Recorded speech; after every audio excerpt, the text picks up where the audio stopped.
Chaque citoyen doit se sentir responsable du devenir de l'ensemble dont il est solidaire et répondre à sa propre conscience. Ai-je fait ce que je devais? Me suis-je efforcé de faire mieux chaque jour? Félix Houphouët-Boigny. En cette deuxième semaine du mois de septembre, dans le souvenir encore frais des Jeux olympiques et paralympiques, nous avons décidé de parler du sport et de ses vertus pour la vie citoyenne. Il est bon de rappeler ce que nous avons constamment dit s'agissant de la vie citoyenne, qui est ceci. La vie citoyenne n'est pas une vie désincarnée. La vie citoyenne est menée, vécue, pourrait-on dire, par des citoyens qui sont avant tout des hommes. Nous l'avons dit et nous nous plaisons à le redire. Et plus ces hommes deviennent meilleurs, mieux se déroule la vie citoyenne. Et parmi les moyens d'amélioration de l'homme se trouve sans conteste le sport auquel l'émission de ce jour est consacrée. Évidemment, il ne s'agit pas de vous donner des recettes de fitness et tout ça, etc. Il ne s'agit pas de cela. Le dictionnaire Larousse définit le sport à la fois comme l'ensemble des exercices physiques, individuels ou collectifs, pouvant donner lieu à compétition et pratiquer en observant certaines règles, et aussi comme chacune des formes particulières de cet exercice.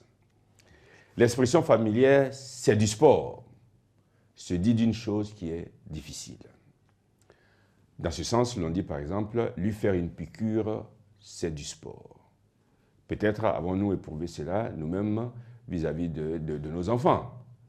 Et peut-être même qu'on l'a dit de nous-mêmes quand nous étions encore enfants, lorsqu'on devait nous faire une piqûre, ou bien même maintenant d'ailleurs, quand on devait nous faire une piqûre, parce que certaines personnes leur faire une piqûre à tout âge, c'est vraiment du sport.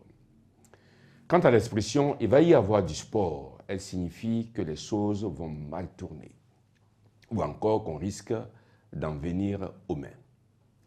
Les sports de combat désignent les sports où l'élimination d'adversaires est recherchée par des coups ou des prises.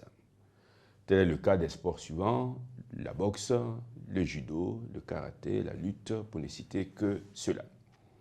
Les sports d'hiver, quant à eux, désignent les sports de neige, que sont par exemple le ski ou la luge, ou de glace, que sont par exemple le patinage et le hockey. Lorsque le mot sport est utilisé comme adjectif, il comporte deux acceptions. Il se dit de chaussures, de vêtements, d'accessoires, d'un style confortable, par opposition à habillé ou de ville. Il se dit aussi de quelqu'un qui se comporte avec loyauté, qui est beau joueur, synonyme là de fair play, de loyal. Dans ce sens, on dit par exemple que les deux équipes ont été très sport. L'adverbe sportivement, quant à lui, signifie avec les qualités morales d'un sportif, signifie aussi loyalement. Dans ce sens, on dit par exemple, ils ont admis la décision de l'arbitre sportivement. La semaine prochaine, nous donnerons les raisons pour lesquelles le sport a de si importantes conséquences sur la vie citoyenne.